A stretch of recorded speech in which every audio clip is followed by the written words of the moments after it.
people, and welcome to another video. In this video I want to do a comparison to two Hennessy hammocks. You may remember that I had this hammock from Hennessy. Oh, it's got to be over 12 months, yeah, easily over 12 months ago now, and I've been using it a fair amount.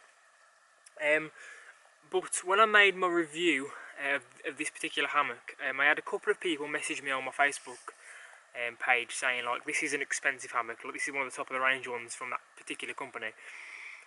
What are your thoughts on the cheaper models? You know, they're kind of budget, everyday, every man kind of hammock. And I was like, well, I don't actually know because I haven't used it before. But I got back to Hennessy because I speak to the guy over there quite regularly, and I said, how do you feel about sending me one of your cheaper hammocks, and I'll do a comparison, and I'll be able to show people the differences and how one can benefit you in different situations. So they agreed, and I now have the other Hennessy hammock as well. So today I'm just going to go through the differences and what I like about both, and just so you, particularly for the two people that asked me, you can compare and see what you think. So let's get on with it. So this is my hammock, and the one I've been using for quite a while now. I have done quite a few modifications to it just to make it a bit more personal and make it work a bit better for my own preferences. But this is the ultralight backpacker Asylum with a zip, and I wanted the backpacker model due to the fact that I was planning when I was originally looking at it. I wanted to go backpacking with it. I wanted to do ultralight hikes but be able to hammock, so weight was of a very importance. So this is the model I was looking at. The hammock itself is a single layer hammock. You can get hammocks with a double layer, so you can put a mat inside, but it's a single layer ridgeline hammock with a zip. It can take up to about 90 kilos in weight, so I myself am about 75 kilos, so I'm within that range. The negatives to this would be, if you are a heavier gentleman, you're going to struggle with this one. But later on I'll show you the other one, and that can take a much heavier weight. The weight of the actual hammock, I can't remember the weight without the tarp. But with the tarp, which I'll show you later on, it comes just under a kilo. So for a hammock and a tarp together, I was really happy with that weight actually, especially with all the modifications as well. That's a perfect weight for me. You can probably get lighter, but you're not going to get much lighter, I don't think. What else can you say about this hammock? It's obviously got the zip, but it's only got a single zip. Some hammocks come with a double zip, but the single zip is made to reduce weight. The modifications that I've done to it, I'll show you now. Now, the modifications I made to this hammock are quite simple. I replaced the rope with a whoopee sling just to make it easier to adjust, and it's also a less bulky material and lighter as well. And then I replaced the straps. I made the straps longer, and I added on one of these Dutch clips, which just makes it easier to wrap the webbing around the tree, and you can unclip it and move it up and down without having to faff around trying to move the webbing while the hammock's still attached. It makes it a lot easier, that Dutch clip does. All of Hennessy hammocks come as standard. They come with a webbing that you wrap around the tree, and you can get different lengths depending on the width or the girth of the trees in your area. And they all come with this rope. It's an absolutely fine system. There's several different knots that you can do to attach to the webbing, so I won't go over those.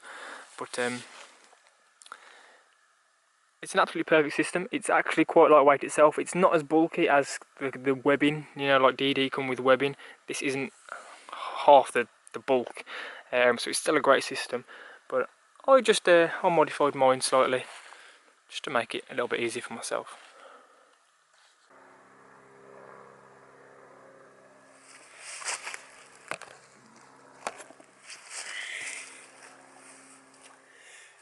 Okay, so this is the Expedition Asylum with a zip. Now, it's a heavier weight hammock. It's still a single layer hammock like mine, but where mine is like a thin ripstop material, like you can see the light come through it, This is a much thicker material. It's not ripstop, but you can tell it's a lot more durable by the actual material itself. I see this as kind of more of like a woodsy hammock, something that you just come out for the weekend to chill in, overnighters, that kind of thing. But it is a little bit heavier, so it's not something I would choose to go backpacking in. But at the same time, it's not crazy heavy, and you'd still happily be able to get away with it to carry in a backpack. It's not majorly heavy. It does take more weight. Let me just double check how much weight it takes, because I can't remember. This one takes 113 kilos, whereas mine takes 90. This takes 113, so if you are the bigger gentleman, this is definitely going to be better for you. And I think it's all to do with the slightly thicker ridgeline and the material itself just being stronger. It's not going to be as abrasive. It's going to last a lot longer. So I'll get this tarp out now.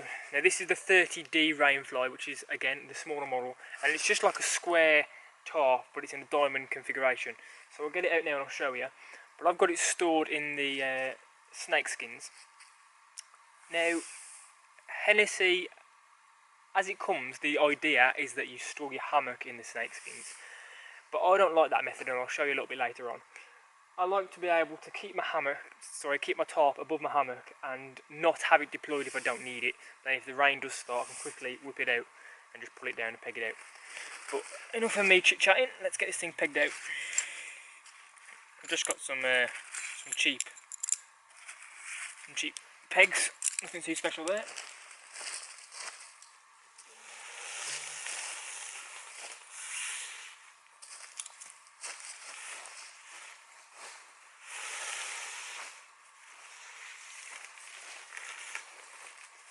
Now you'll notice the corners are off centre. It is a square, but it's not squared off, if that makes sense. So this corner comes off slightly away from the centre, and the other one goes slightly diagonal as well. And there is a benefit to that, which I will show you in a minute.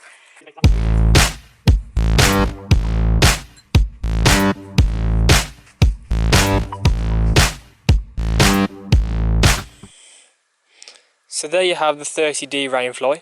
As you can see, it only has 2 guideline tie-out points, which makes it very easy and very quick to set up. Now, what I haven't tried yet is trying that tarp with my ultralight hammock. That'll make a very, very lightweight setup. However, the downsides and the negatives to this hammock are the fact that it is very small. You'll see that, although I've tried to set it up as best I can, if it was really raining, so if you had some diagonal rain coming in from this direction, it may well hit the hammock a little bit. But that's where you make the decision and look at the weather before you go out to what kind of tarp you want to take out. Or if you're living in a particularly rainy environment, you're going to want to go for the bigger tarp. But in the summer, now I have this tarp available to me, in the summer when I know it's going to be good weather, I'm going to take my ultralight hammock and my slightly smaller tarp. It's going to be a really ultralight setup.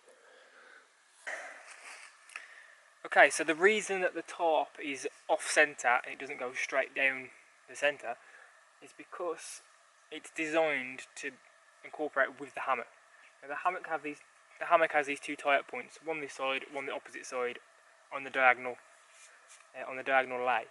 And the way you do it is it comes with an elastic cord, which I haven't got with me now, of course. So you clip on the elastic cord onto there, and it also attaches onto the end of your tarp, which is obviously connected to the peg, and that then pulls the hammock open when you're not lying in it. It just makes it easier to lay your sleeping bag in there, or makes it easier for you to move around because it's properly pulled open instead of it all kind of gathering up around you. So that's why the tarp is off centre, because it incorporates that. Okay, so there you can see the 70D tarp in comparison with the 30D tarp. I'll get out of the way. Now you see the 70D has got 2 peg out points, which makes the tarp a little bit bigger. So I do really like the 70D tarp, to be fair. It's very lightweight to say that it is bigger. I do believe it's a thinner material as well, because it's a ripstop in comparison to the 30D, which seems to be a little bit thicker by the looks of it to me. So if you're in a wetter weather climate, I'd probably go for the slightly bigger tarp. Or if it's a bit more of a fair weather camper and you only really go in the summer, you'll be fine with the 30D tarp, and it's going to save you some bulk in your pack. But the nice thing is you can choose either or either for the same price. It's no extra charge if you want the bigger tarp, which I think it's a nice thing to be able to do as a company.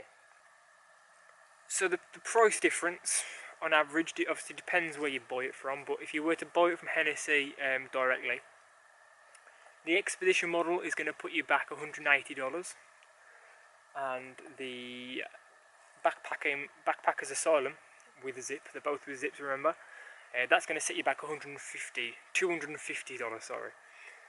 So there's a markup, but not massive. There's not a huge difference, and it just depends on if you want to save that weight or not, I think. That's pretty much it. I hope for those of you who wanted the comparison, this has helped you and it will help you decide. I'm a big fan of Hennessy. I think they're producing some really good products, so definitely check them out if you are looking for a hammock.